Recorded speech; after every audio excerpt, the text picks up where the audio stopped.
that landmark event, and Holocaust in American Understanding, which explores how America has interpreted the Holocaust since 1945. And of course, Dr. Lipstadt is the author of a new book, Anti-Semitism Here and Now, which will be on the subject, obviously, of tonight's talk. Outside of academia, as you may know, Dr. Lipstadt is widely known for having been sued,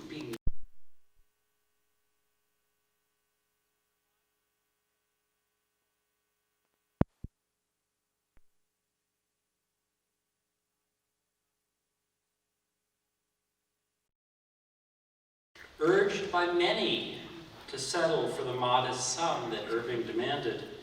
Dr. Lipstadt refused, insisting that the truth be told.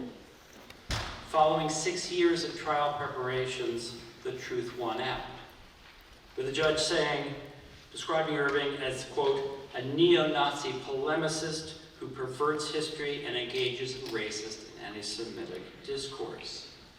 The Daily Telegraph wrote that the Lipstadt-Irving trial had, quote, done for the new century what the Nuremberg trials, the tribunals, and the Eichmann trial did for earlier generations. Or in the words of the Times of London, history has had its day in court and scored a crushing victory. Dr. Lipstadt is also one of the very select group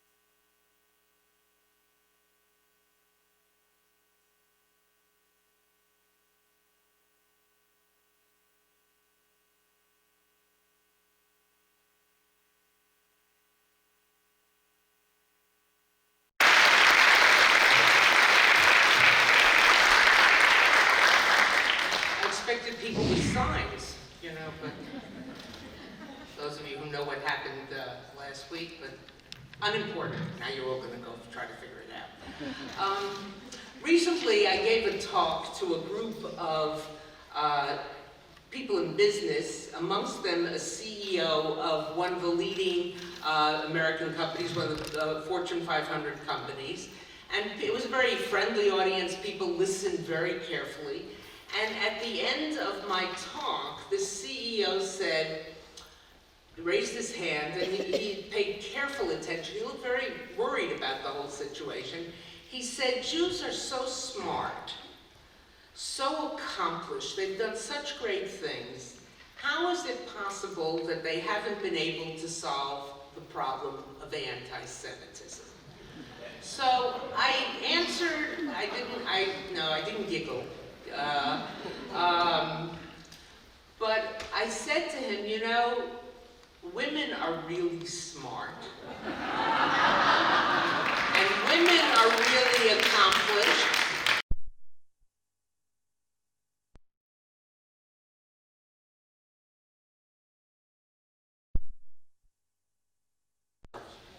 You should be asking the perpetrator, not the victim.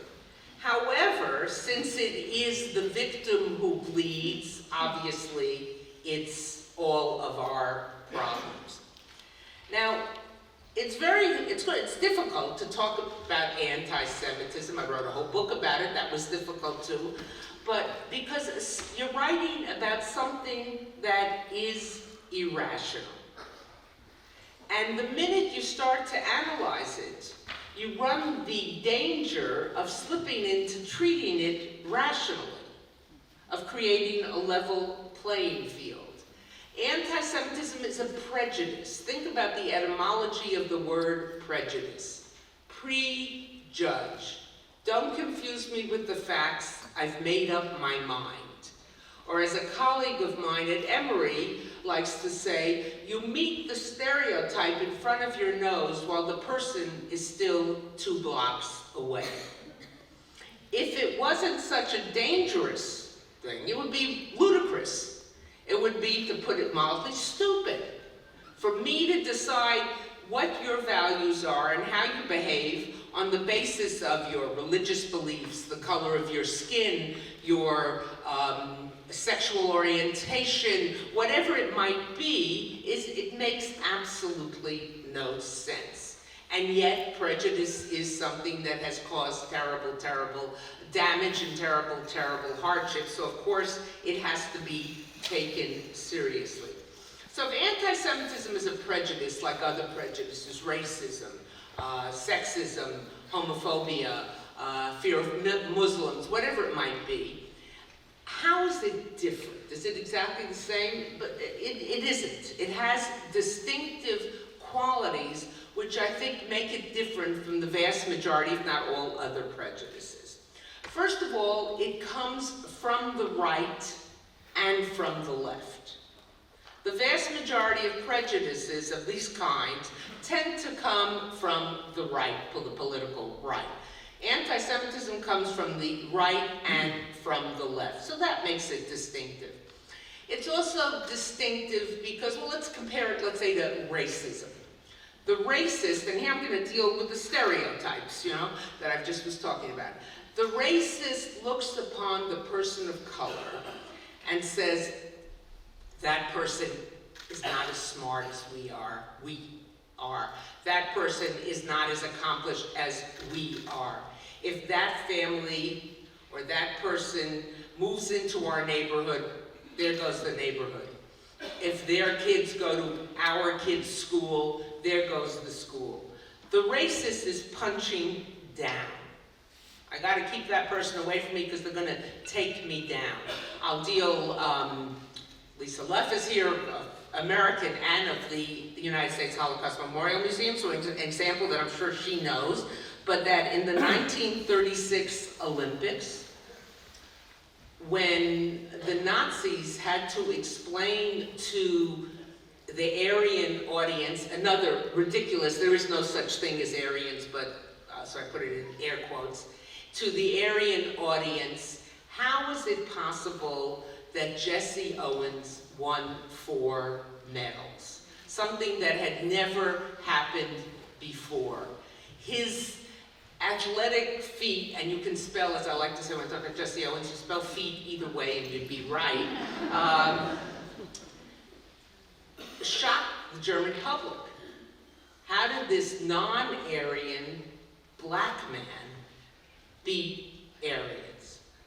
And what did they do? They said, well, on the evolutionary scale to which they adhered, which of course is complete pseudoscientific, it's complete garbage.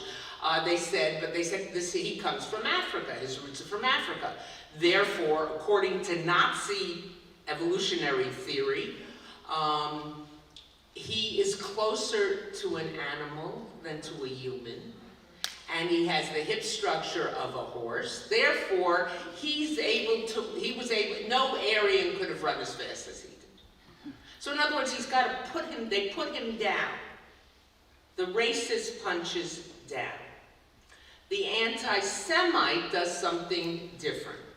Because to the anti-Semite, the Jew is richer, smarter, but in a nefarious, in a malicious way, cunning, and more powerful, punching above their weight, whatever they should be. Too many Jews. Years ago, the Jewish Museum in New York had an exhibit called Too Many Jews. What does it mean, too many Jews, At one point, years and years ago, maybe back, I don't know, 35, 40 years ago, at Emory University, suddenly the freshman class had a great number of Jews, something that hadn't really happened before. Emory had just become a much better school and had lifted itself up, so Jews were attracted and Jews came, because they don't think Atlanta is in the South. Atlanta is a city surrounded on 4 sides by Georgia.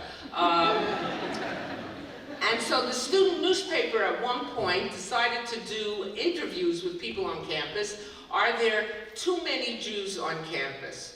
So they went to the Hillel rabbi, Danny Allen, and they asked him that question. He says, I don't understand the question. there are only 3 places where there can be too many Jews: hospitals, cemeteries, and concentration camps. You know, it's a ridiculous kind of question, but to the anti-Semite, there are too many Jews, Jews are too powerful, whatever that means. So the racist punches down because the person of color is to be loathed, but the anti-Semite punches up because the Jew is not just to be loathed, but is to be feared. Feared because they are a danger. Now, where does this come from? What are the roots of it? I find that not all historians agree with me. I was telling a group of your students earlier, just a little while ago, that a historian has to acknowledge when she takes a position that not everyone agrees with. So not everyone agrees with this, but I find the roots of the anti-Semitism in the New Testament and, listen carefully, the way in which the New Testament was used in the Middle Ages. So in other words, the New Testament is essentially a conversation amongst Jews. That's what it is. Jews arguing with each other. You're all familiar with that. Come to my house Friday night dinner, you'll see. But it's the way in which it was used. What do I mean by that, and where do I find the roots? I find the roots in the story of the death or the crucifixion of Jesus. How does that story play out? And for those of you who know your New Testament well, as New Testament scholars here, I apologize, I'm going to amalgamate different versions of the story into a very short kind of summary. But essentially, the way the story plays out, even if not in the text, the way it's told for millennia afterwards in the Middle Ages, is that everybody in the story is Jewish, but that doesn't matter. The Jews killed, Jesus is Jewish, the Jews are Jewish, etc. Only the Romans in the story who actually killed him, but again, it's the Jews killed Jesus. Why? Because he wanted to chase the money changers out of the temple. So there you have the first element, money changers, money. The Romans, who were in charge, didn't want to do it. They were reluctant to do it for a variety of reasons. But the Jews were cunning enough and powerful enough to get Rome, the greatest power in the world, to change its mind. Crucify him, they cried. And Rome did it. You have in there the template for what would become traditional anti-Semitism. Again, it didn't have to be that way, but in the Middle Ages, and here it's a very long, complex history, but as Christianity differentiated itself from Judaism, it used this story to say, those Jews are an anachronism, we are the new way. Those Jews have not seen the light, we've seen the light. So that story gets used as an anti-Semitic charge, and it becomes the template. Money changers finance, smart enough to get Rome to do what it didn't want to do, and powerful enough to get the most powerful entity in the world at the time to change its mind. And then there's a fourth element added to it, and that especially emerges in the Middle Ages, the Jewish devil or the Jewish demon. And according to Christian theology, the devil is the only, it has two major characteristics, other than above and beyond the fact that the devil does bad things. But the two major characteristics are, A, that the devil is the only one who can harm God. The devil has unbelievable powers, power enough to harm God. Right there you see it. Of course, you look to the crucifixion and you say, of course, there's an example. And the other characteristics is that the devil comes and does his handiwork without your being aware that it is the devil till he has gone. You don't know you've encountered the devil because the devil is so good, the demon is so good at disguising himself. And there again, you have the added element of the Jew as able to harm anyone, including God. and also the Jew as unable to be distinguished, noticed. And if you, any of you who know the Nazi propaganda film from 1940, Joseph Goebbels, The Eternal, Fritz Hitler made the movie, but it was produced by Goebbels and his propaganda office. The Eternal Jew, even if you haven't seen the whole film, you've seen clips of it, because certain clips figure into virtually every documentary on Nazism, on the history of Nazism and anti-Semitism. But there's one clip there that starts out by showing a man with a shtreimel, a traditional hat, Jewish hat, worn by ultra-Orthodox Jews and some Hasidim, with payas, with side curls, with a large beard, and a kaftan coat. And that's how he's in the first picture. In the second picture, his payas, his side curls are gone. In the third picture, his beard is gone. In the fourth shot, he's wearing a suit and tie. His kippah is gone, his yarmulke is gone. And what the filmmaker is saying is that Jew in the final shot is much more dangerous than the Jew in the opening shot, because the Jew in the opening shot can be recognized and you can protect yourself. And the fact is that the next scene after that sort of transformation are Jews in evening wear, the women in long gowns, the men in tuxedos, sitting around sipping champagne, a Berlin salon. Actually, these Jews were taken from concentration camps forced to act in the film, but that's another conversation. And saying, these are the Jews you really have to worry about, because you can't recognize them. So the Jew as danger to you. The Jew as potential harm to the non-Jew. Even let's take for a moment the topic on which I've spent a good part of my academic career studying and litigating, Holocaust denial. You would ask, how can anybody believe Holocaust denial? For the deniers to be right, who has to be wrong? Thousands and millions of documents attesting to the Holocaust. All the survivors who tell their stories of what happened to them. All the bystanders in the towns and the villages around the camps or on the Eastern Front who saw people being marched out into the forest or watched the shootings and saw it happen, or saw the trains going into the camp filled with people coming out empty, filled with people coming out empty.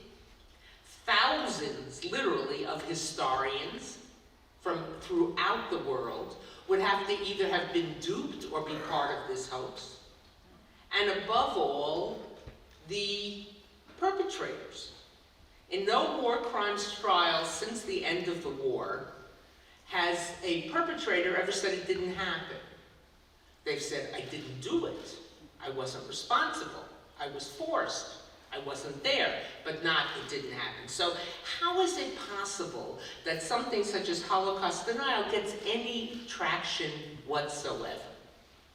Well, if you were to have the unlucky experience of sitting down next to a denier on an airplane, I never talk to the person in the seat next to me until we're about to land, you know, and then I get, ladies and gentlemen, fasten your seatbelts, and I say, who are you? As a researcher, the one skill we have is to ask questions, you know, and get information. And if they're really interesting, you exchange business cards or emails or whatever, and you can talk to them more later. But let's say you sat down next to a denier, and the denier spent the whole time telling you all the reasons why the Holocaust couldn't happen, twisted material and made up things. In the end, the logical question you would ask is, what's in it for the Jew to make up this story? Why would they make up this terrible story? And the answer the denier would give, or the question they would pose to you is, what did the Jews, quote unquote, get out of the Holocaust? And the answer that people often give is the state of Israel, which is not entirely historically correct, because there would have been something there Without a Holocaust, certainly there would have been some sort of political entity, but that's the common perception. And what's the other thing that the Jews got out of the Holocaust? Reparations, which is a fancy word for money. So there you've given this person who says this is crazy a logical answer, a familiar answer, not logical, a familiar answer based on the stereotype. Okay, so that stereotype permeates. I want to talk a little bit about Holocaust, anti-Semitism from left and right, and then turn to the topic of Israel. Today, as I said earlier, we see anti-Semitism, generally we've seen anti-Semitism on both the right and the left. Today we see it simultaneously from the right and the left. We also see it from Islamist extremists. The motivation for the anti-Semitism from the right and the anti-Semitism from the left is a little bit different. On the right, and I'm not talking, obviously, I mean, it's bringing close to Newcastle to make this point in an audience such as this, but I will anyway, just in case I'm misunderstood. I'm not talking about everybody on the right, and I'm not talking about everybody on the left. But those who adhere to this anti-Semitic Weltanschauung worldview, for those on the far right, the killer in Pittsburgh, the killer in San Diego, the killer in Holland in Germany, who but for a bolt on the door would have committed a massacre of unbelievable proportions on German soil on Yom Kippur. And the many that have been stopped, the marchers at Charlottesville, etc. They look upon, or they adhere to, and they propose and propagate a theory called white Christian replacement theory. And what they argue is that there is a plan afoot to replace white Christians and white Christian culture and white Christian leadership with black people and brown people. And if you want to see evidence of that, they say, go and look at the islands in Greece with all those refugees and migrants from Africa, from the Middle East. Go and look at America south of the border, and there's your evidence. But, they go on to say, remember punching down and punching up? These people, these black people, these brown people, these Muslims, they're not smart enough, says the person on the far right, to be conducting this program on their own. There has to be someone helping them. There has to be someone orchestrating this. They are the marionettes. They are the puppets. Who is the puppeteer? Who is the puppeteer? The Jew. Behind the scenes, can't be noticed, can't be identified, but it's the Jew who is doing this. That's why you will often hear mention of George Soros in connection to this. The Hungarian-born financier, whatever you think about him, you can think about him in many different ways. You can agree, disagree with his policies, with his views, but when he's cited like that, it's George Soros as the Jew, as the 21st century Rothschild. So to the person on the right, the Jew is not white. What was the murderer in Pittsburgh screaming and yelling as the SWAT team was bringing him down? One of the policemen was reporting over his communication system. He was yelling at the people he was killing, "You will not destroy the white race." In other words, you're not part of the white race. What had happened at that synagogue? They had a weekend in support, a Shabbaton, in support of Hebrew Immigrant Aid Society, HIAS. So here were these non-white people, these mud people, as they're called in that worldview, engineering this thing. What about on the progressive left? And again, not everyone on the progressive left, but it's what we saw in the British Labour Party, and just because Jeremy Corbyn is no longer the leader of the party, do not think it's gone away. There, the worldview is somewhat different. On the progressive left, the worldview of prejudice is refracted through a prism. And remember, prisms bend light? And this prism has a number of facets. One facet is ethnicity. One facet is class or money. And one facet is power, and the third facet is somewhat dependent on the first two. And the person on the progressive left who adheres to this kind of view, Corbyn and those around him certainly, in this country there are many as well, look upon the Jew, A, as a white person, and B, as a rich person. Therefore, a person with power, because if you're white and you're rich, you have power. And if you have power, ipso facto, you cannot be a victim of prejudice. So when you come and claim, this was anti-Semitism, it's a false claim. And there's another added element coming from the progressive left, from the, as I say, Corbyn, but he's just a standard for so many others. Corbyn used to always talk about the fact that his mother demonstrated at Cable Street. Cable Street was the street in London where they had the site where they had the anti-fascist demonstrations in the 30s. Mosley and others. So what was he saying when he said that all the time? What he was arguing is, I imbibed hatred of prejudice with my mother's milk. How could I possibly be a purveyor of prejudice? So if you, the Jew, can't possibly be a victim, and I, the staunchly liberal, progressive person, can't possibly be a purveyor of prejudice, you must have some other motive. And what is that other motive?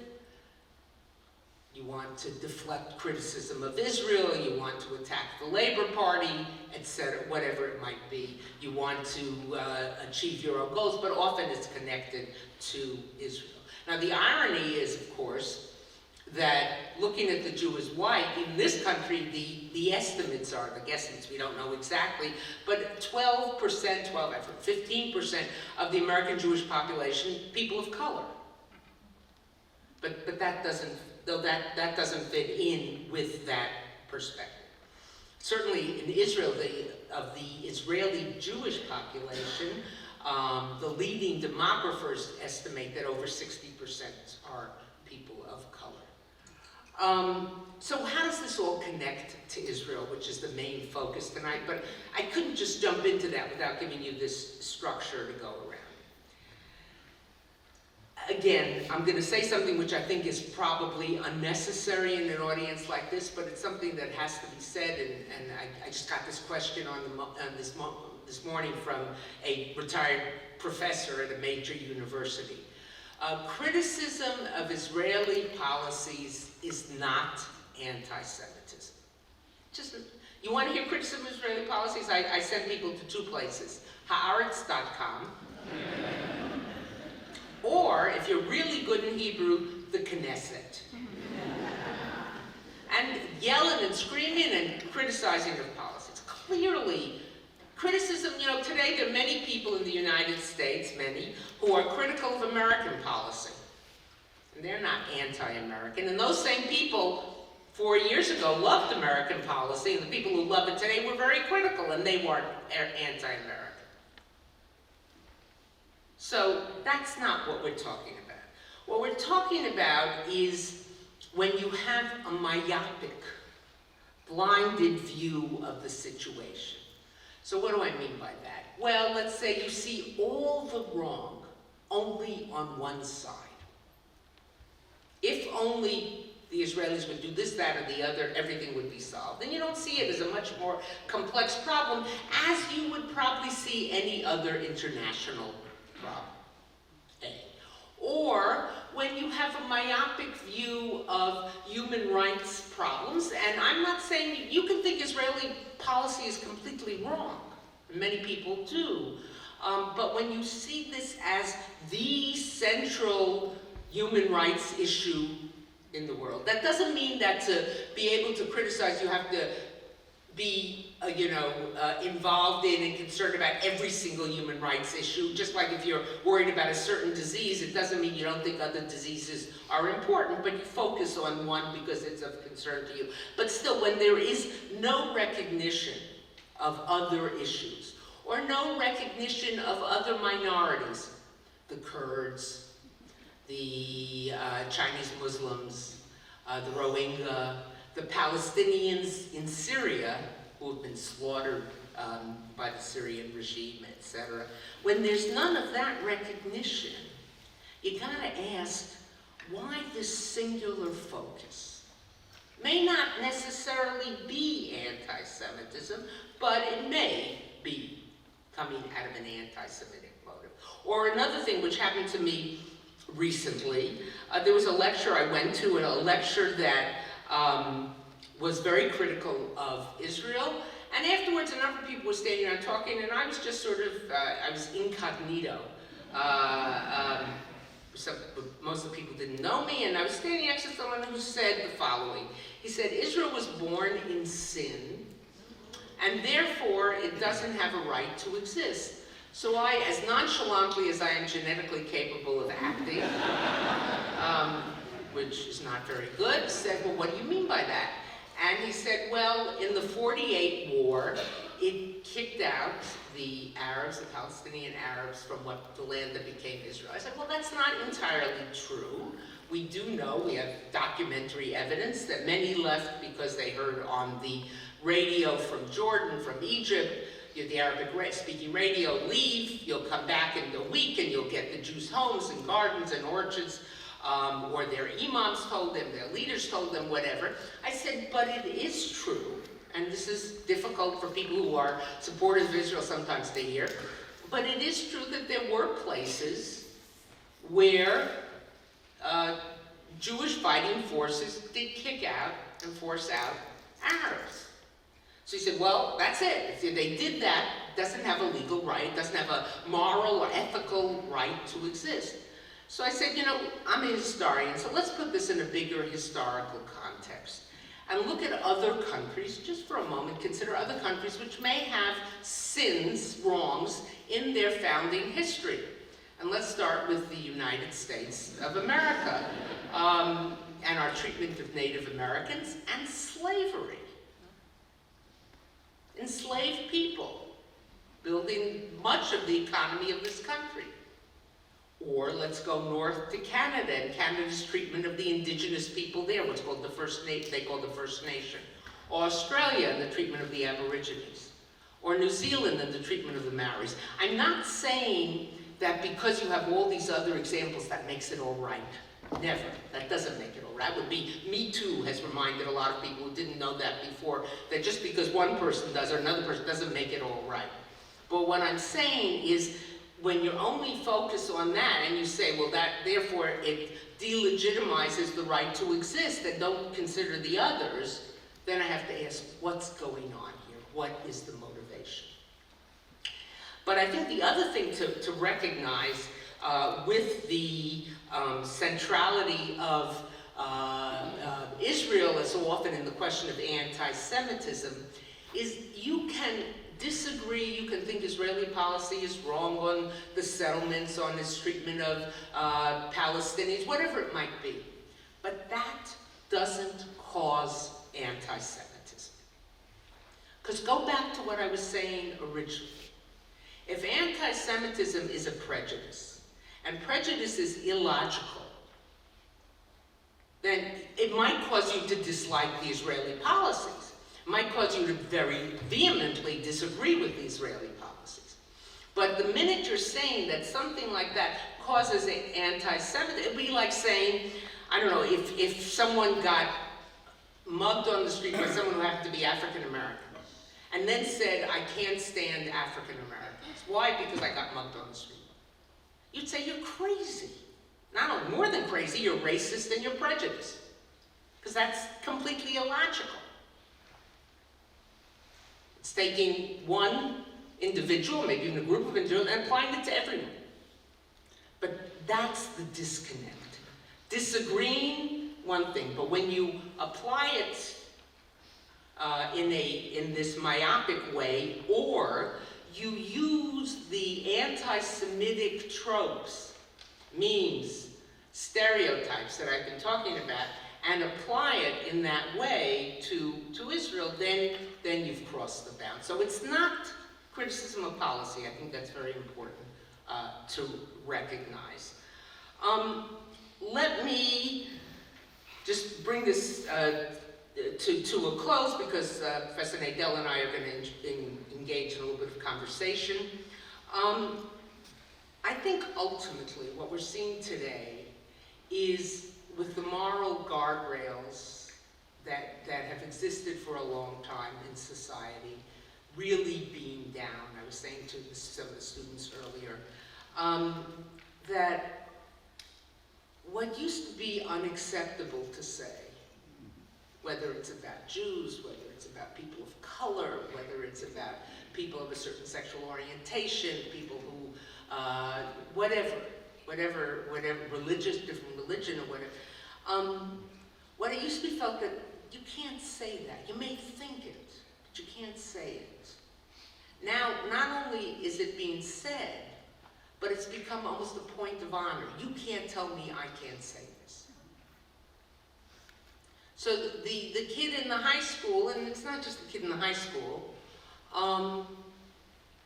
who thinks now it's cute to draw a swastika. Many of them draw the swastika backwards. I always say, if you're going to graffiti a swastika, you have to know how to draw it correctly, otherwise, you know. Or to make a joke about Jews, or to knock the kid's yarmulke off his head. And similarly with other forms of prejudice. I can't tell you that there are more anti-Semites in the world today. But I can tell you that the anti-Semites, the haters, right, left, Islamists, extremists, and to a certain extent, by the way, the fourth source, we see this much more in Europe than we do in this country, segments, I want to be very careful, segments of mainstream Muslim communities where you hear this from Muslims in Europe a lot. Germany, the many German Muslims talk about this, where various imams and others have propagated these negative stereotypes about Jews. So we're seeing it from these four different sources, and we're seeing it at a time when people feel freer to make these kind of comments. We're also seeing it, to go back to the Israel point, with this, make one or two more points and then I'm going to close. The other thing that you often see in terms of this connection of anti-Semitism with attitudes towards Israel is a certain glibness. I have many people saying, well, you know, there shouldn't be a Jewish state because states based on religion are an anachronism. They're just out of date. And so I said, what should there be? They say there should be a secular state, Jews and Muslims living together, and Muslims will probably be a majority eventually, and then, but a secular state. And I often raise the question, first of all, if you're talking about states based on religion as anachronism, then what do you do with, I think, the 21 or 22 states that have a Muslim identity, or the Church of England, or many other states with religious identities? And the other thing, of course, is that the idea that the secular state will work, that a religious minority will be created right now in contemporary, it wasn't always like this. For many years, Jews and Christians thrived in Muslim societies. We know that. The documentation is rich and vibrant. But today, that's not the case. And yet there is this glibness about it. And the final point, with this I do close, ultimately, the reason to be concerned about this growth of anti-Semitism worldwide, the growth of anti-Semitic incidents, is undeniable. The reason to be concerned, yes, Jews are concerned. It's the Jew, just as my questioner from the very beginning, you know, of course, it's the Jew who bleeds, so the Jew is concerned more so than others, yes. But that's not the main reason to be worried about it. Maybe you have Jewish grandchildren or relatives or whatever. It's a good reason, but that's not the main reason. Maybe you're a person who hates all forms of prejudice. Good reason, but it's not a sufficient reason. The reason to really be concerned about this growth of anti-Semitism is I know as a historian of no democracy which harbored anti-Semitism and was a healthy democracy. If you harbor anti-Semitism in your midst, you're harboring a conspiracy theory. And if you fall prey to a conspiracy theory, you say the democratic institutions controlled by Jews, manipulated by Jews, you don't have trust in those systems. So if you care about democracy, and if you care about a country being a healthy democracy, then this should certainly be a warning sign. Thank you very much. Yeah, thank you so much. That was so powerful, and I promise, because our time is limited, that I'm not going to take too much of your time. First of all, congratulations on writing such an important award-winning book. It is a tour de force, and you have made a very, very complicated subject accessible to a wide audience. And I wanted to ask you, because we're on the college campus, and you were so gracious, you met with students in my Anti-Semitism freshman seminar earlier today. I wanted to ask you about BDS and the campus and the world in which we're living, where our students want to be involved in progressive causes, yet they often find themselves thrust out of those causes very much because they're seen as Jews, and if they're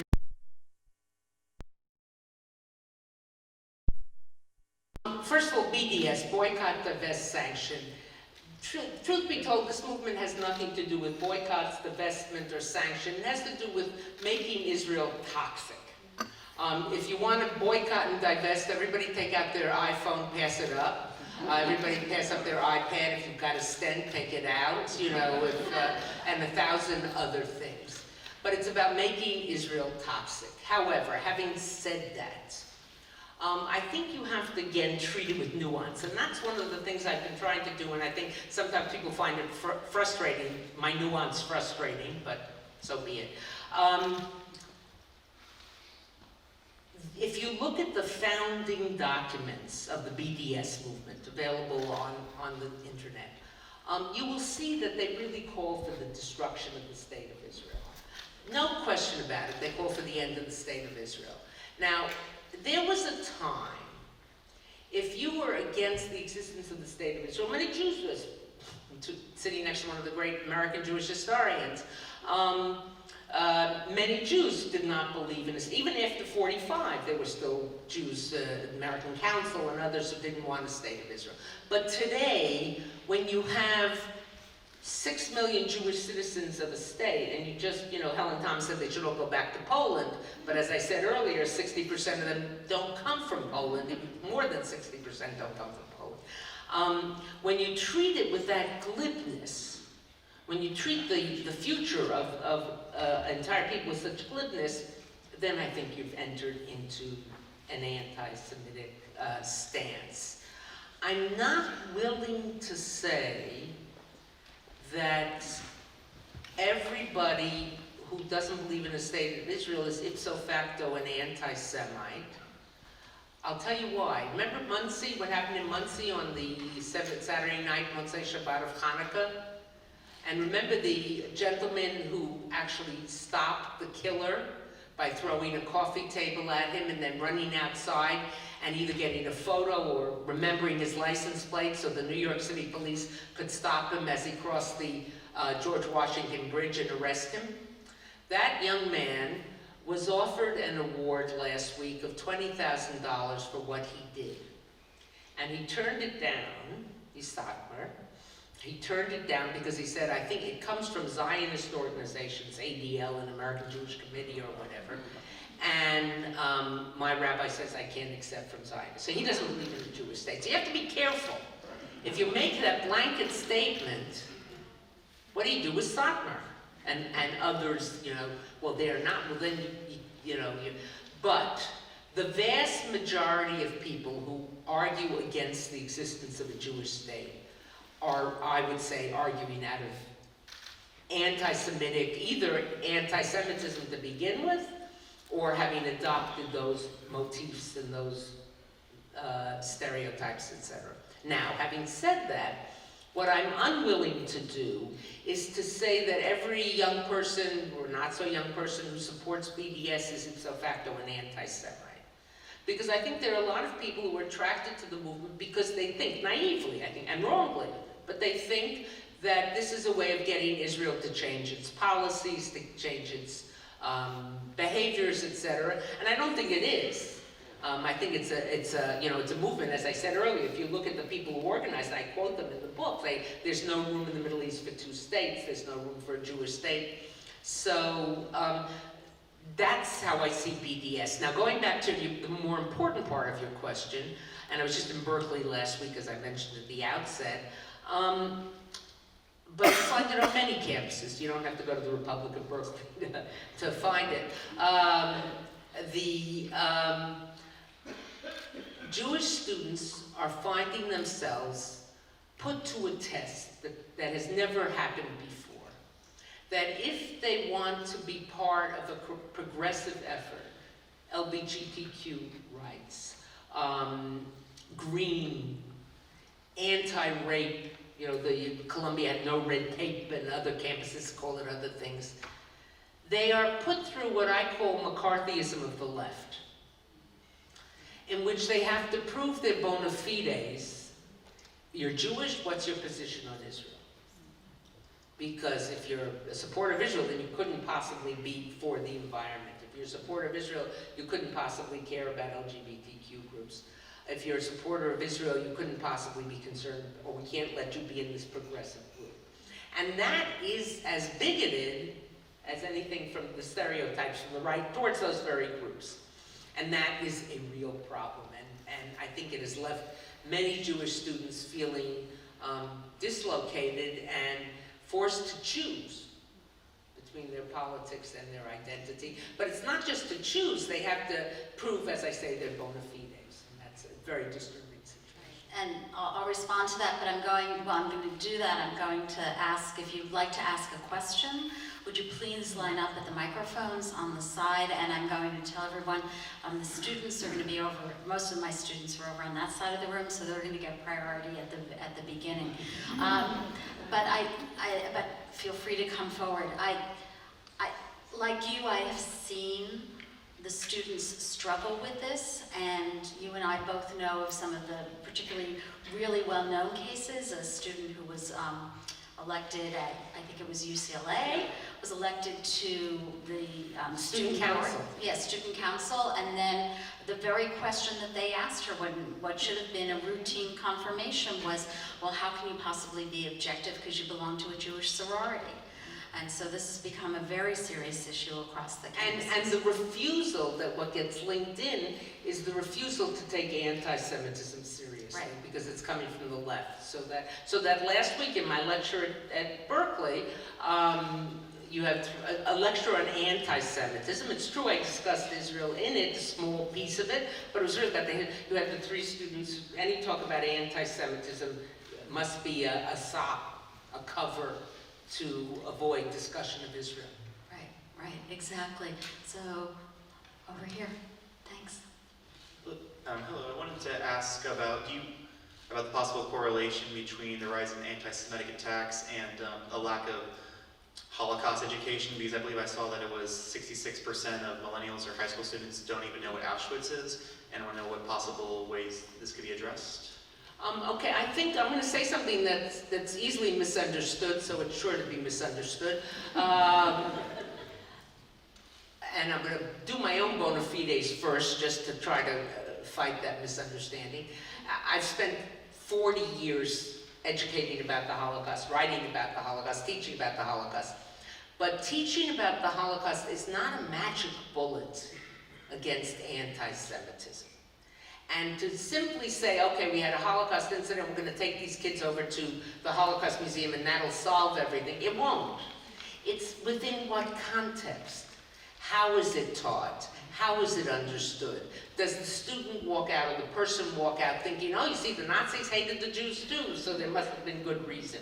So I think that it shouldn't be seen, and I gave testimony before a subcommittee of the House Foreign Affairs Committee 2 weeks ago, and I made that point. They were utterly confused, so I really worked on trying to get them to understand.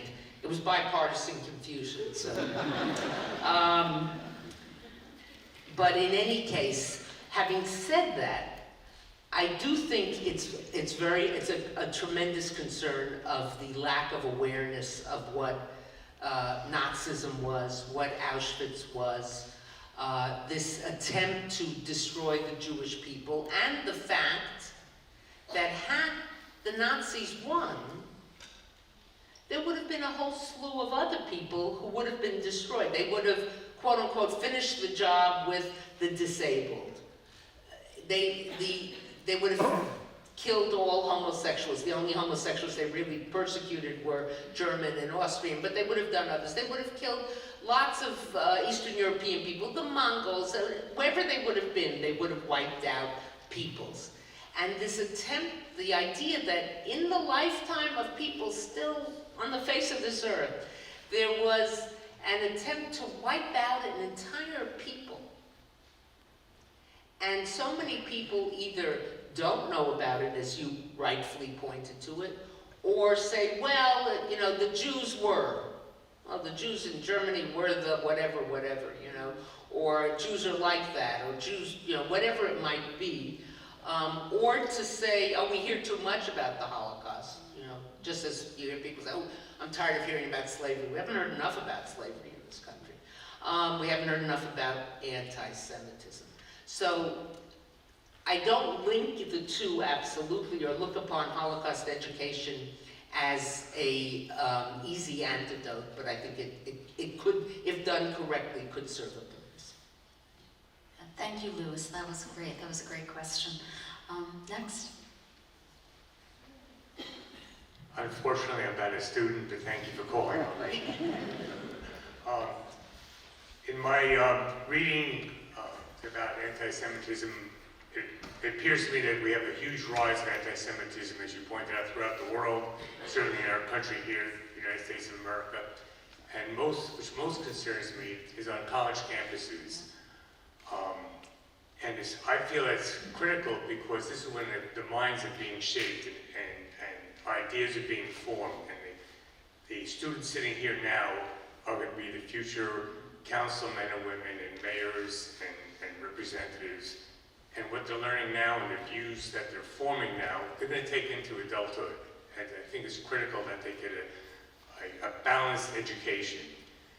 Having said that, I'm concerned about the lack of responsibilities that the universities are taking with regard to taking a stand on anti-Semitism, be it some of the West Coast schools, but even in your school, in Emory University, and correct me if I'm wrong, maybe about 6 or 9 months ago, there was a major anti-Semitic incident where some of the Arab students were posting eviction notices on the doors of Jewish students. Wrong.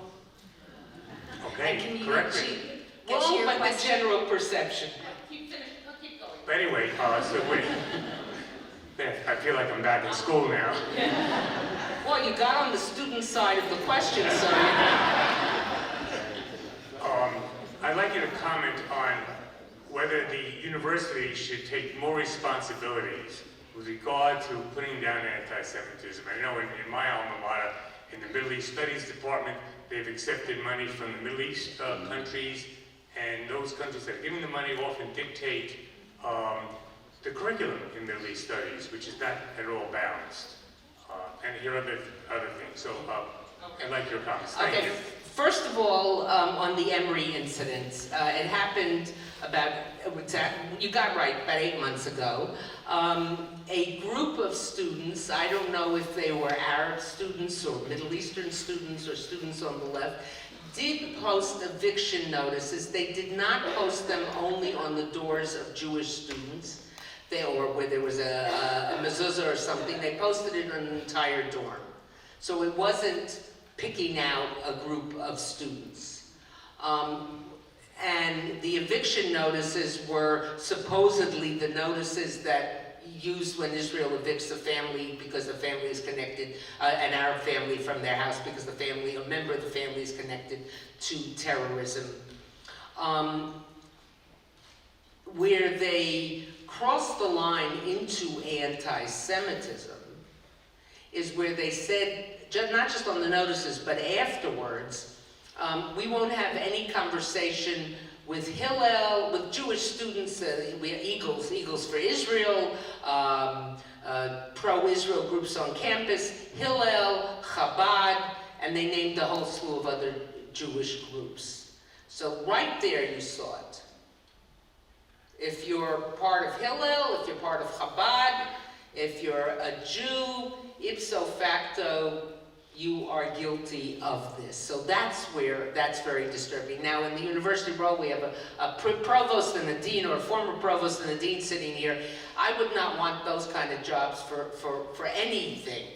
It's a very tricky situation because you do have that pesky thing called the First Amendment. It's hanging on by its fingernails, but it's still hanging on. So, you know, what can you allow and what can't you allow? What kind of actions can be taken and what kind of actions across the line? But I do think that where I agree with you 100%, one of the problems is that for many college administrators, especially today you have deans and vice provosts for inclusion and diversity, which is very important, it's very significant. But for many of them, this goes back to what I was saying about anti-Semitism, or the perspective from the left, not necessarily anti-Semitism.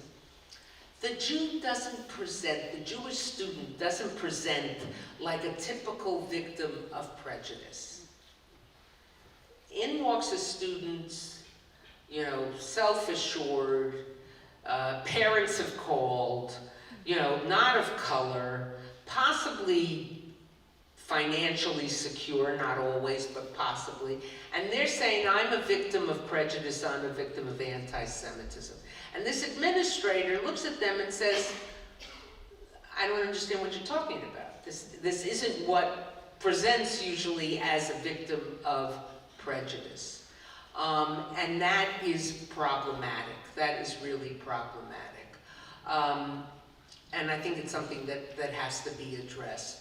Universities cannot mandate what is taught, you know, unless it's false or overt. I mean, there are all sorts of guidelines, and I don't want to get into those. I'm not a lawyer, and I don't play a lawyer on television. But I think it's a very difficult situation. But you're absolutely correct in pointing to, and your comment as well, in pointing to an atmosphere on campuses where, you know, it's a very small minority that's involved in these things. It's not like every Jewish kid is walking onto campus and being a victim of prejudice or whatever, but kids who want to identify as Jews, and then want to identify as progressive on other issues, as I said earlier, are forced to choose, or worse, to renounce. In the way you would ask nobody else, renounce your support of Israel, and then we can let you be part of the Green Coalition. Yeah, the one thing I would add, and I'm going to take Joseph's question, is that for the overwhelming preponderant majority of Jewish students on campus, and we know this from Ari Kelman's work at Stanford, they're comfortable and they're fine on campus, but they do every once in a while hit these particular incidents, and then the question is, how does one respond to those particular incidents? Joseph, your question. First of all, hi, Professor. I would argue that we as a society have become more open and welcoming to multiculturalism. Would you agree with that? Yes. Okay.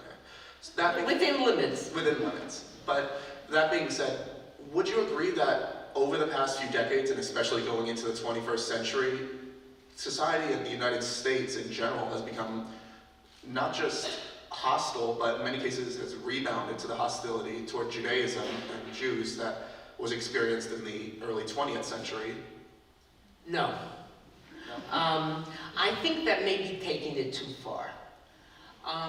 You know, sometimes I will hear, I'll give you an example, a comparison. Sometimes I hear people saying, well, is this Germany of 1933 or Germany of 1938? Some people who want to be a little more nuanced will say Germany of 1931, you know, pre the Nazis.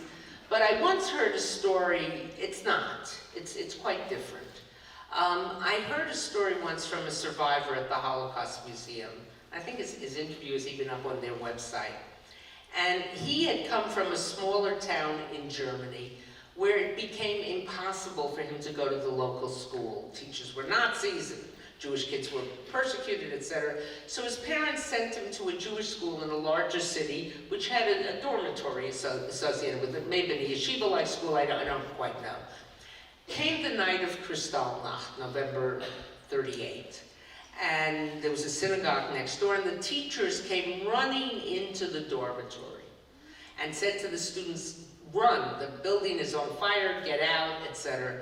So in their pajamas, they ran outside, and they didn't know where to go. So maybe channeling the advice that mothers have been giving to their kids for ages, and Mrs. Rogers gave it to her son Fred, look for the helpers, you know? These little boys decided to run to the police officer.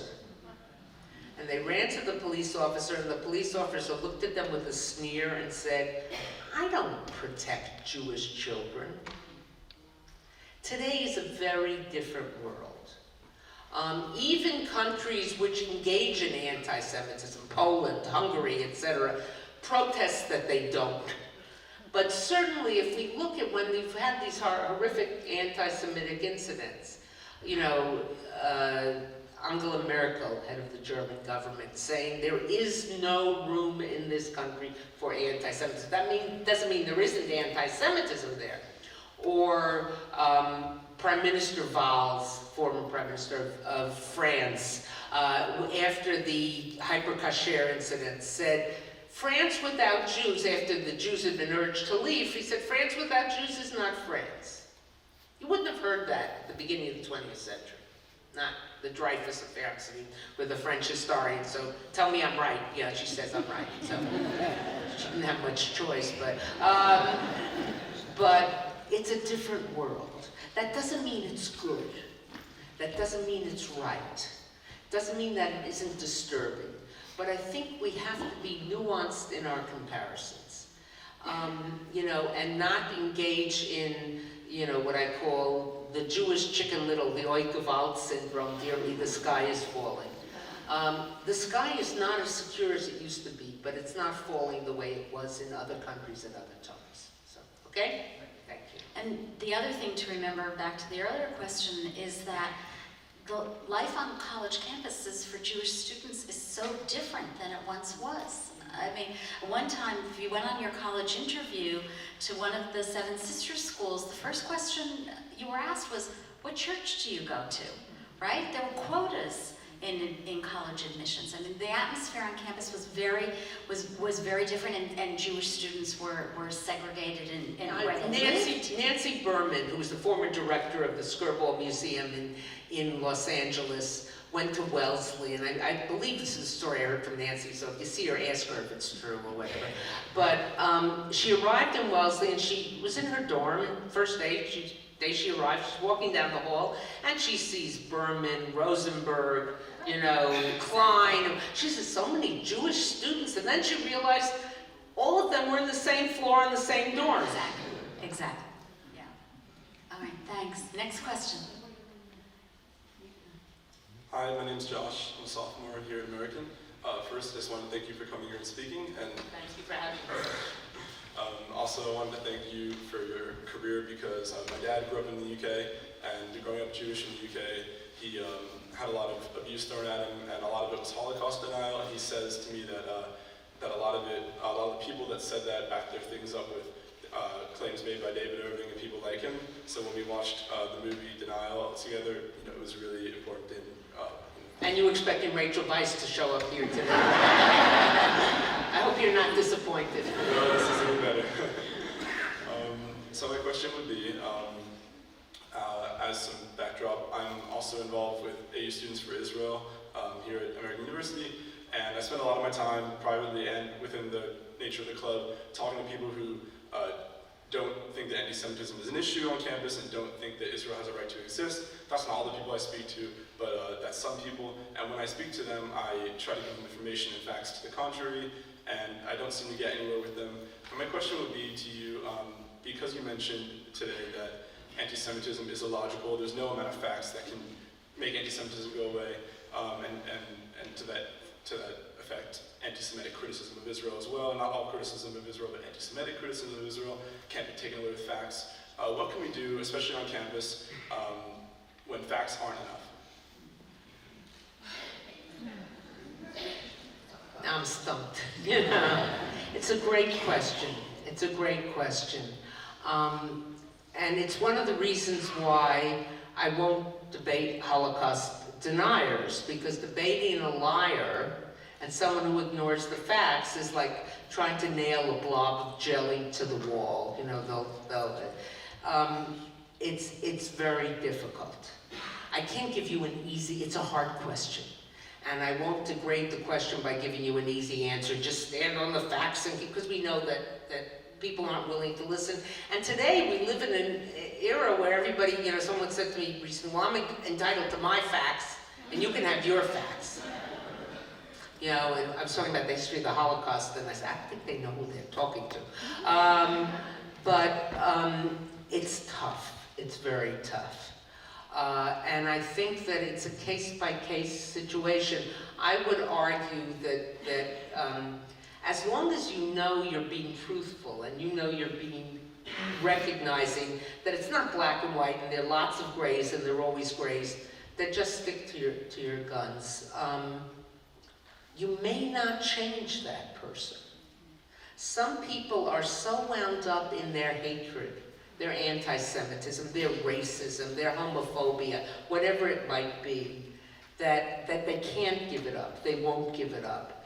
So, it's not the anti-Semite. Just like when I wrote my book about Holocaust denial, I wasn't aiming to change the minds of the denier, because anybody who can believe in Holocaust denial, when there's no evidence, there's no history, there are no witnesses, there's no narrative, there's nothing.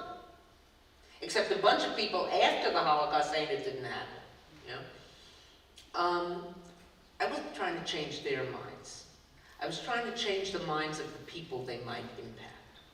So I think what you have to remember and I applaud you for your involvement in the various Israel groups and things like that, is that the vast majority of the students on this campus are tabula rasa, clean slate, as far as Israel goes, as far as anti-Semitism goes.